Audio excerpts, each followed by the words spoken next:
Now.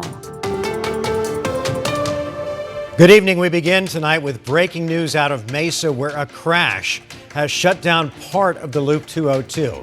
These are live pictures from near State Route 24, the exit there in the far East Valley, not far from Mesa Gateway Airport. ADOT says the northbound lanes of the 202 are closed, the southbound lanes unaffected.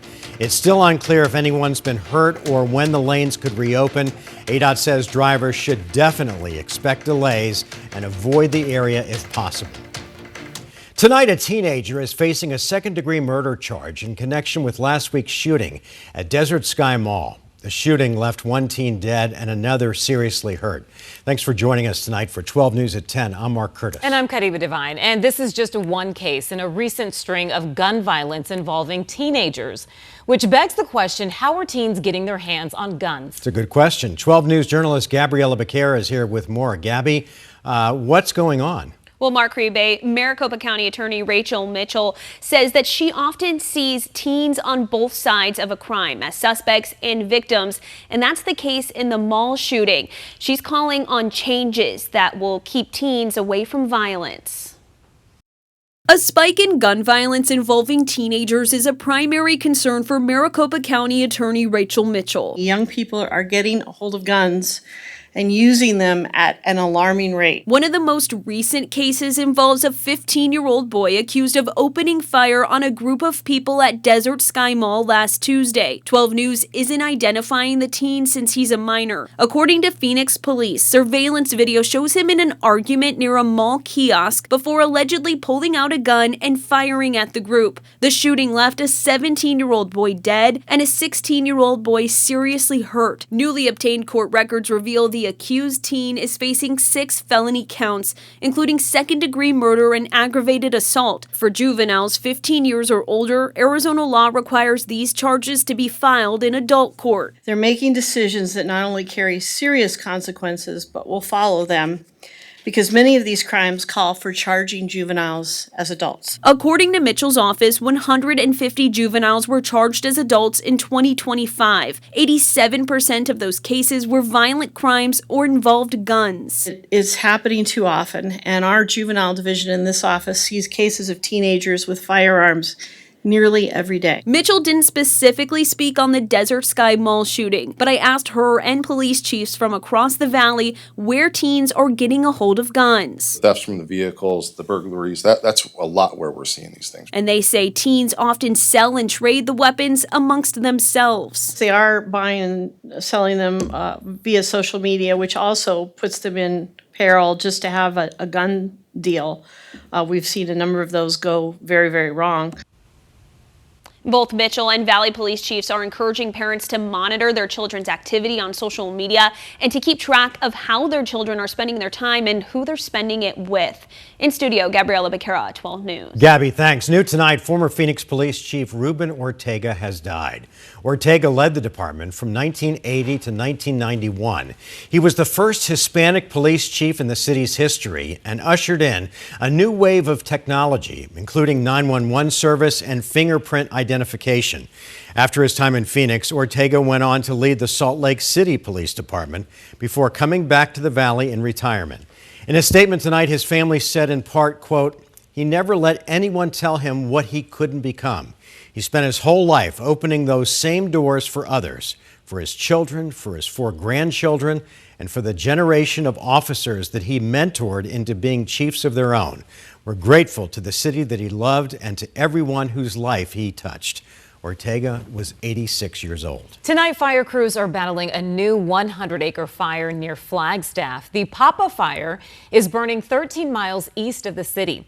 You're looking at time-lapse video from the Forest Service camera there, and officials say thankfully no homes are threatened at this time, but they are working to protect a gas pipeline and power lines in the area. Smoke will be visible from Flagstaff until the fire can be contained. Tonight, an East Valley family is demanding answers after their loved one, who was developmentally disabled, was found dead in a van for the organization that was supposed to be caring for him. 12 News journalist Chase Golightly is joining us live in Mesa after speaking with their attorney. And Chase, there's still so many questions in this case.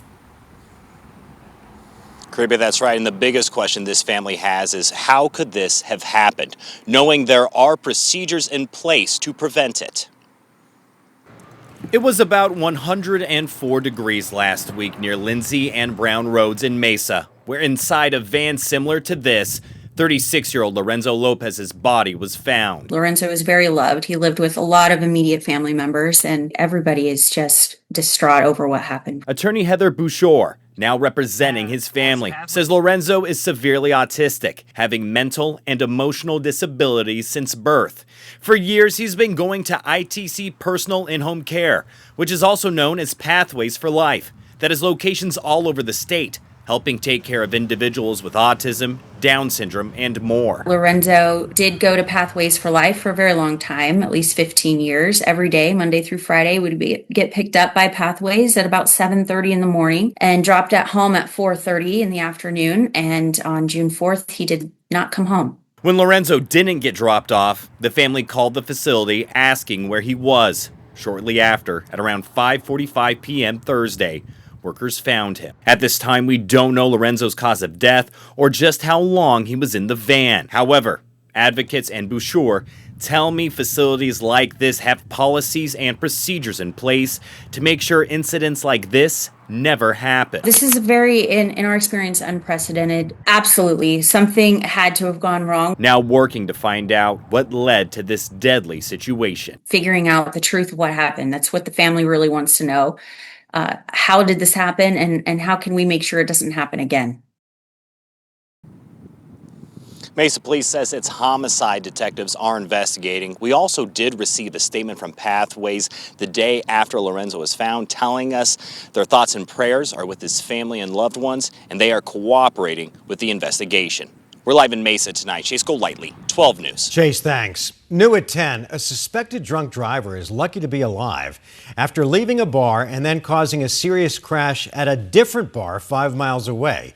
Yavapai County Sheriff's deputies say the 26-year-old man left a bar in Cornville and then drove to Cottonwood, where he lost control, rolled his pickup, and landed on cars in the parking lot of that different bar. Deputies say the man had a blood alcohol content nearly 4 times the legal limit. He's now facing multiple felony charges. Also developing tonight, the latest escalation in the battle over elections in Maricopa County. A special prosecutor is now investigating whether 2 employees of Maricopa County Recorder Justin Heap improperly removed elections equipment from a site controlled by the County Elections Department. That's according to County Board Chair Kate Brophy-McGee. Heap is telling a different story. He claims in a social media post that armed sheriff's deputies showed up at his employees' homes to tell them they were under criminal investigation. Heap maintains the equipment belongs to his office. Early primary voting starts in 2 weeks. Now to Decision 2026 and a big question in a key congressional race. Where is Mark Lamb? It comes as the Trump-endorsed candidate in the 5th Congressional District has been under fire over allegations of sexting and wife-swapping. 12 News journalist Bram Resnick tells us Lamb has been very busy at his new ranch in Tennessee. A few weeks before early voting begins in Arizona, 5th District Congressional candidate Mark Lamb was busy giving YouTube tours of his new 140-acre ranch. I was showing everybody where I hit the deer last night. A stream of videos reveals the former Pinal County Sheriff and his wife Janelle are spending a lot of time far away from his 5th District voters. And this is the view that we saw, like right here. That view is 1,500 miles due east of the Lamb home in Santan Valley at the new Lamb Ranch in southern Tennessee. A slick website is already booking guests. We hope you'll join us on this journey because it's going to be a ride. Lamb's absence has not gone unnoticed. As you can see, there's one person on the debate stage tonight, and that is myself.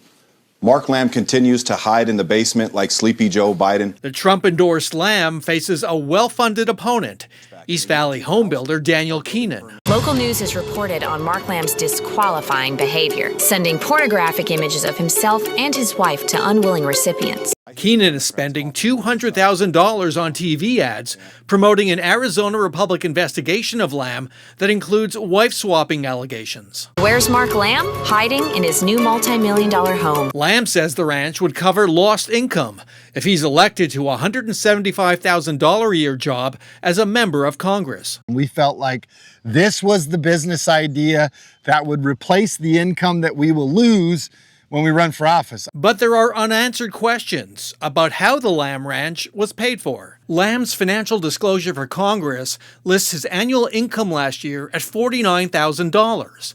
His liabilities were in a range of up to $1.5 million, including his Santan Valley home. According to the Arizona Republic, two of Lamb's supporters loaned a Lamb company $2 million to cover the ranch purchase. Bram Resnick, 12 News. All right, Bram, thank you. And still ahead, some big changes are underway in Washington, D.C. as the city prepares to celebrate America's 250th anniversary. Plus, if you find yourself looking for a late night snack, a new study shows that it could be taking a toll on your gut health. And the winds are the big story over the next day or so. They're going to be quite brisk tomorrow. That high fire danger continuing for the high country. And I'm also tracking our first 110-degree day of the year in my weather impact forecast. And at 10:12, let's give you a live look over downtown Phoenix. Stay right